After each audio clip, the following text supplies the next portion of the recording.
What's going on there, everybody? My name's LocoRoco64 and this is another episode of Road to Gold. Before we get into this episode, if you guys do go ahead and enjoy the video, don't forget to leave a like, comment down below on whatever weapons you do want to go ahead and see next in the next video of Road to Gold, and definitely subscribe to the channel. I've been loving all the support. We're at 62 subscribers now, and I can't thank you guys enough for that kind of support, mostly with that going for gold from Moss video that's hit over 600 views.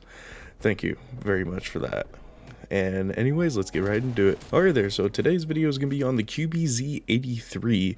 It is the it's the third assault rifle that you do go ahead and unlock in the game. Here's what it looks like when it is gold.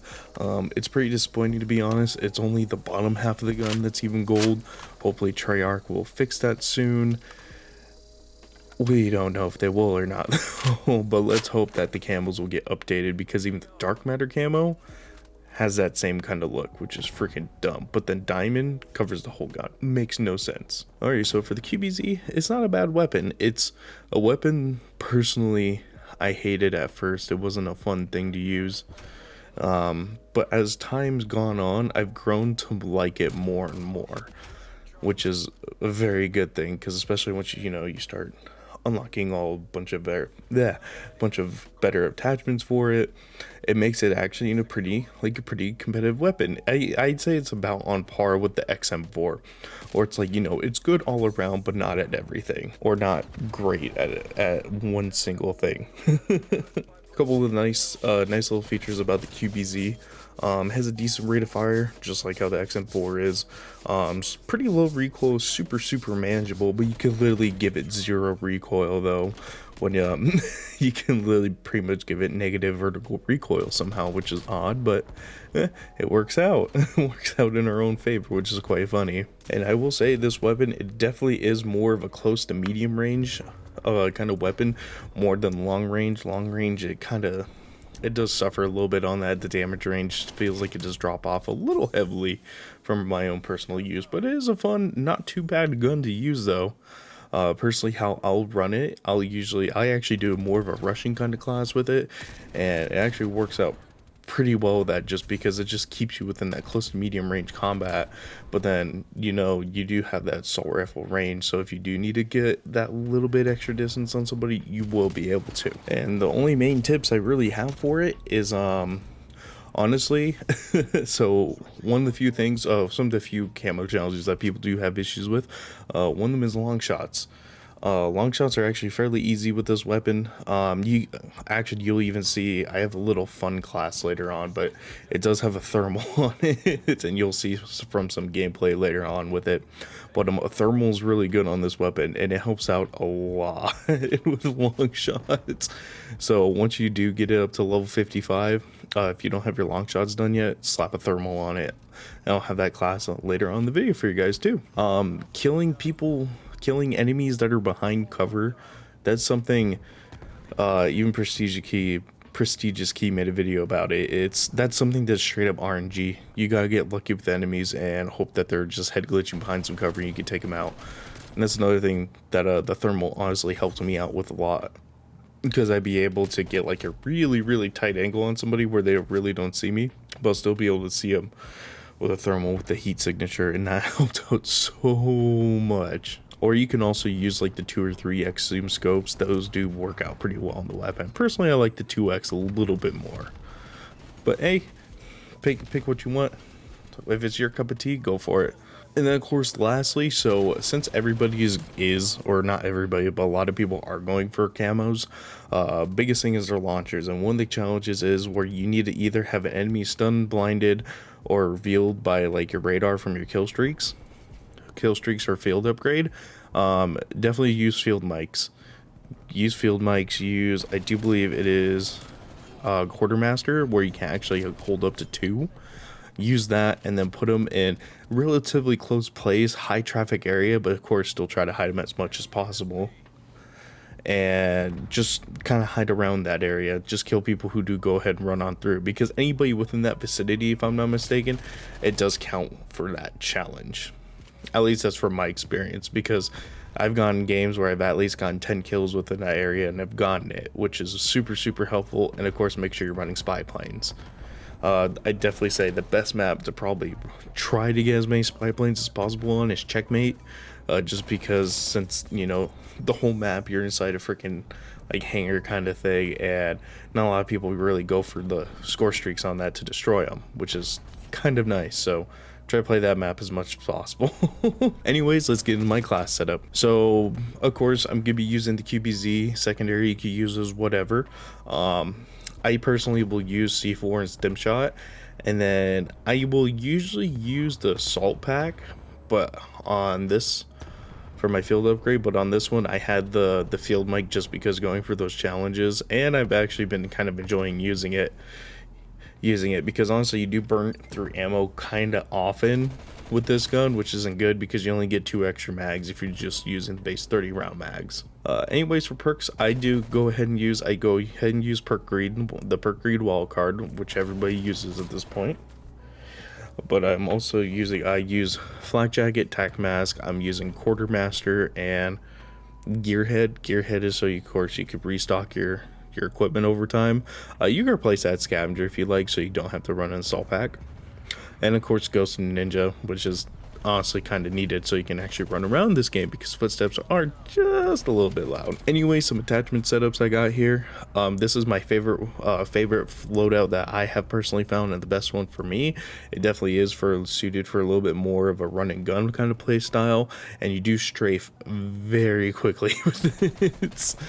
That's the one thing I love about Cold War's attachments, is you can make it so you can strafe so extremely fast, and it's nice. Anyways, let's go ahead and get into the attachments. First attachment that I am using, it is the infantry compensator. That's just because it's just gonna help with the vertical recoil, so it's just a lower kick for you at the end of the day.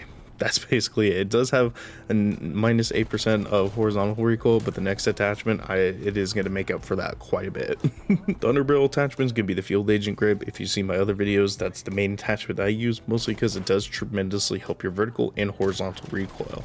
So it does negate a lot of other negative or the cons from other attachments. God, I can't talk today. But the only downside that this one has, the field agent grip, is it's minus 26% of fire movement speed, and that's basically when you're shooting, your character will just move slower. So do keep that in mind when you are strafing and you're wondering why you're moving slower for some odd reason, just as a fair warning. The magazine I would use, so the mag, you could use whatever you want. Personally, I used the SAS mag clamp, so it's just, you're still using your base 30 round mags, but it's just like basically dual mag attachment, but just on crack.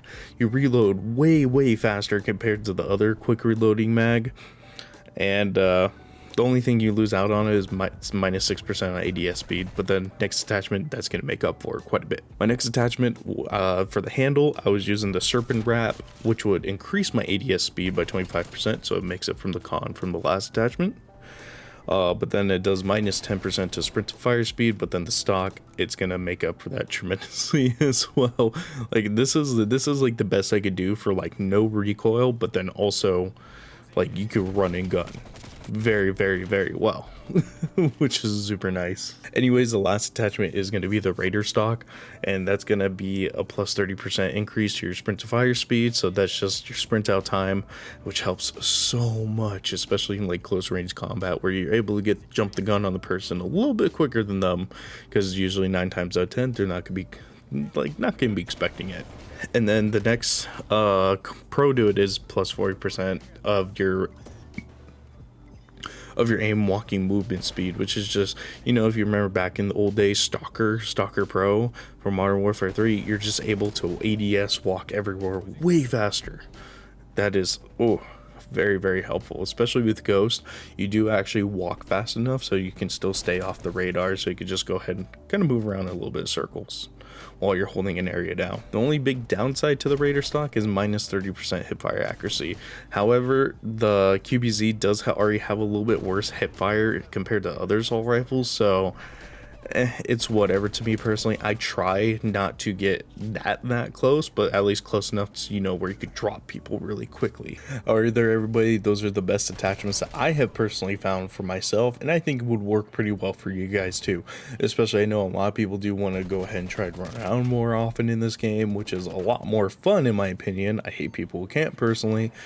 I get it when you have to lock down an area for a little bit for objective, but just don't sit on your ass the whole damn game. Especially with SBMM in the game. That's just a whole other can of worms.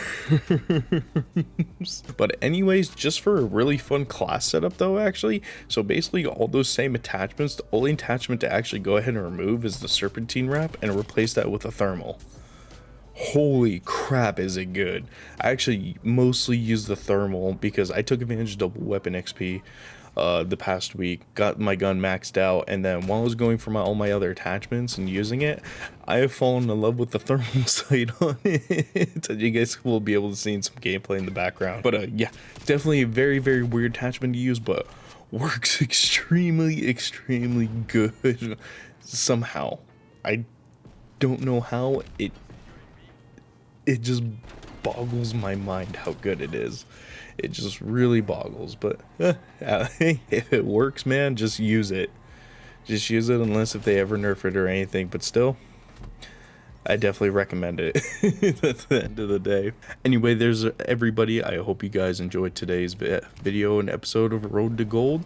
Like I said earlier in the video, if you guys did stick around to the end of the video, if you guys liked the video, don't forget to leave a like, subscribe to the channel for some more future content. I've been actually enjoying doing these Road to Gold / like best class setups. It's been a lot of fun for me, and I hope you guys have been enjoying it as well. Also, subscribe down below, leave a comment down below what you guys think, maybe leave some class setups for me, go ahead and give a shot. Hey, I'll give it a shot and chat you out in a video. Also, go ahead and follow me over on Twitter. Link will be in the description down below. It is at LocoRoku64, so you guys could go ahead and keep updated to me whenever I do go ahead and upload a video, and go ahead and live stream over on Twitch. I'll leave that down in the description as well. I do try to live stream a couple times a week. I've been fairly busy with work recently, but been trying, and hey, we always have a good time over there, just chit-chatting, chilling, playing some Call of Duty. Anyways, I hope you all enjoyed the video, and I'll see you guys till next time.